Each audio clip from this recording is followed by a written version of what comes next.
The countdown for the giant March for Life is underway on Friday. Hundreds of thousands of pro-lifers will take to the streets of the nation's capital to fight for the rights of the unborn. The head of the U.S. Bishops Committee on Pro-Life Activities, Archbishop Joseph Naumann, joins us now. Hello, Archbishop, and thank you so much for joining us. Thanks, Lydia. It's great to be with you and your viewers. Thank you so much. Now, the momentum for the case for the unborn, for the rights of the unborn, where do you feel the momentum is going? Yeah, I think it's a moment of great opportunity, but also a moment of peril as well, because we have this hope that the Supreme Court, which really created the problem for our country, may at long last be willing to return to the states some ability to protect unborn children. So that there's great hope there. But at the same time, it's elevated our opponents on the other side, and we see them trying in states now to enshrine what the court did in 1973. Can you talk to me about the number of children that have been aborted? And I think even Pope Francis was astounded by that number. Right. Since 1973, I think a conservative estimate is about 61 million American children killed by abortion. So the sheer proportion of this human rights issue, as the Pope correctly identifies it, is enormous.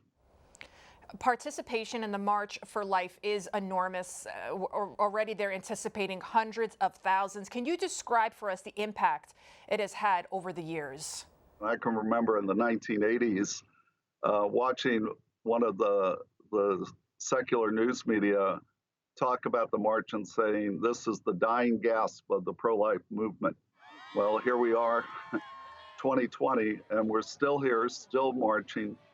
And what's so beautiful about the March for Life is the young people that'll be present. It's really a young person's march in many ways. There's some of us veterans around, but it's very encouraging to see our young people, and the polling data shows that this generation is more pro-life than their parents. I recall myself going as a teenager for the March for Life, so I totally agree with you that the momentum is just building. Now, President Trump, he has been very vocal about his pro-life stance. He's spoken at the march for the past 2 years. But is there a danger that now the pro-life movement could become politicized? Unfortunately, the Democratic Party currently, all of its leadership is lockstep in terms of support in radical ways. Now, all of them are saying they want tax-funded abortions.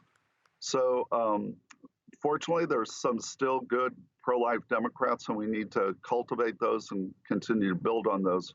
But we're grateful to President Trump. I think you could arguably say he's done more than any other president concretely for the cause of life. What do you think the future is of the pro-life movement? I think we're going to be here as long as it takes to change our public policy, because the law is important. It not only permits abortion, but it teaches our young people that abortion is acceptable. Our law doesn't permit the killing of others in any other circumstance. I was with Pope Francis just last Thursday, and Pope Francis said to me, he says, I like to, when I'm talking about this issue with individuals that don't share our views, I like to ask two questions. Is it ever right to solve a problem by killing a child? And usually they'll have to say, well, no. And then he says, and then I ask him, is it ever right to hire someone else to kill a child to solve a problem? And I think that really does put it, it's kind of blunt, but it puts the issue very clearly that this is about taking the life of an innocent child because of issues that adults have. And there are solutions to whatever those challenges are, and we're ready to help. Thank you so much for being with us here, Archbishop Joseph Naumann, the head of the U.S. Bishops Committee on Pro-Life Activities. Thanks for the opportunity. God bless, Lydia.